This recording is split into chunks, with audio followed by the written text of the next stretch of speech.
नजर सब पर। नमस्कार, मैं हूं दीप्ति शर्मा और आप सभी का स्वागत करती हूं थर्ड आई न्यूज नेटवर्क के टॉप 10 बुलेटिन में। आइए बिना देर किए सीधे रुख करते हैं अभी तक की 10 बड़ी खबरों का।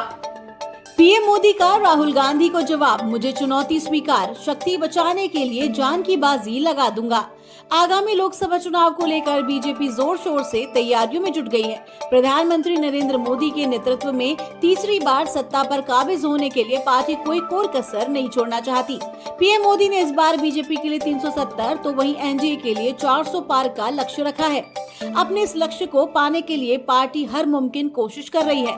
चुनाव प्रचार की कमान खुद प्रधानमंत्री जी ने संभाली है। इसी के तहत पीएम मोदी सोमवार को तेलंगाना पहुंचे, जहां उन्होंने जैतियाल में एक चुनावी सभा को संबोधित किया। अपने संबोधन में पीएम मोदी ने कहा कि वो यहाँ के लोगों का आशीर्वाद लेने आए हैं।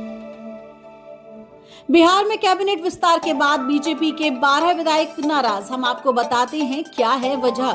नीतीश कैबिनेट विस्तार के बाद बीजेपी में गुटबाजी तेज हो गई है। आधा दर्जन एमएलसी को मंत्री बनाए जाने को लेकर नाराजगी की खबरें हैं। कल रात 12 एमएलए की बैठक हुई है। बिहार में मंत्रिमंडल विस्तार से बीजेपी विधायकों का एक गुट नाराज है। नाराज विधायकों की बैठक बीजेपी विधायक राजू सिंह के सरकारी आवास पर हुई। विधायकों का कहना है कि सरकार बनाने में विधायकों की भूमिका होती है, लेकिन उन्हें उनके मुताबिक जगह नहीं मिली है। मनी लॉन्ड्रिंग मामले में दिल्ली के पूर्व मंत्री सत्येंद्र जैन की जमानत याचिका में सुप्रीम कोर्ट में सुनवाई हुई, जिसमें सुप्रीम कोर्ट ने सत्येंद्र जैन की जमानत याचिका खारिज कर दी है। बता दें कि मई 2022 में ईडी ने सत्येंद्र जैन को मनी लॉन्ड्रिंग रोकथाम अधिनियम के तहत मनी लॉन्ड्रिंग मामले में गिरफ्तार किया था। जैन पर 3 कंपनियों के साथ साथ अन्य लोगों ने वर्ष 2010-12 और 15-16 के दौरान मनी लॉन्ड्रिंग का आरोप लगाया था। पीएम मोदी की यात्रा के बाद टेंशन में चीन, अरुणाचल को फिर से बताया अपना स्वाभाविक हिस्सा।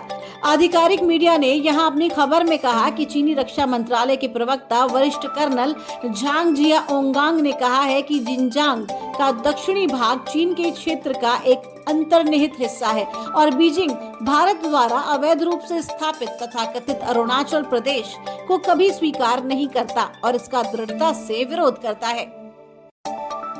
राजस्थान में हुआ एक बड़ा ट्रेन हादसा। गुजरात से यूपी जा रही सुपर फास्ट ट्रेन राजस्थान में दुर्घटना का शिकार हो गई। साबरमती से आगरा जा रही थी। ट्रेन के 4 डिब्बे अजमेर में पटरी से उतर गए।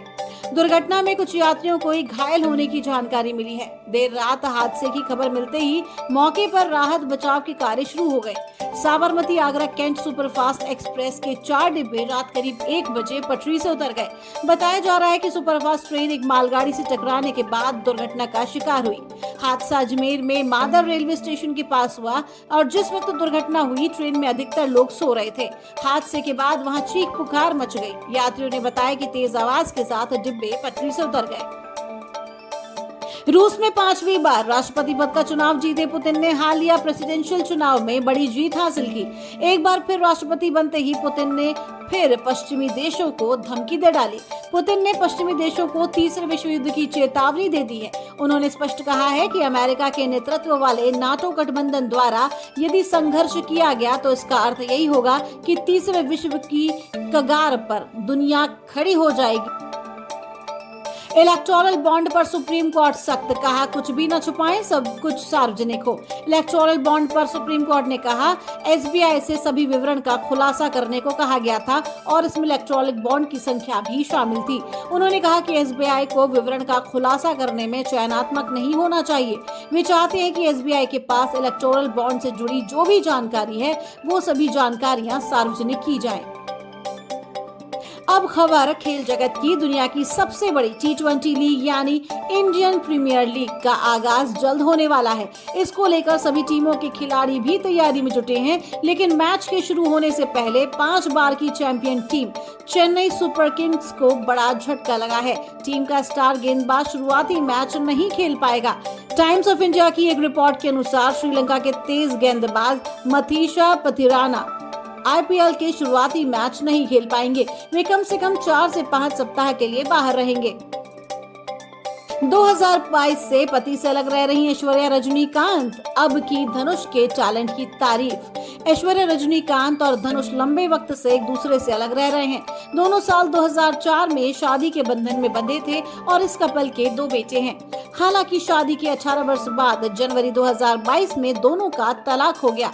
हर किसी को इसने दंग कर दिया, लेकिन फिर इन्होंने ऑन पेपर तलाक नहीं लिया। शक्तिमान के रोल के लिए रणवीर सिंह को लेने के खिलाफ है मुकेश खन्ना। 90 के दशक के छोटे पर्दे का सुपर हीरो शो शक्तिमान को बड़े पर्दे पर लाने की तैयारियां शुरू हो गई है।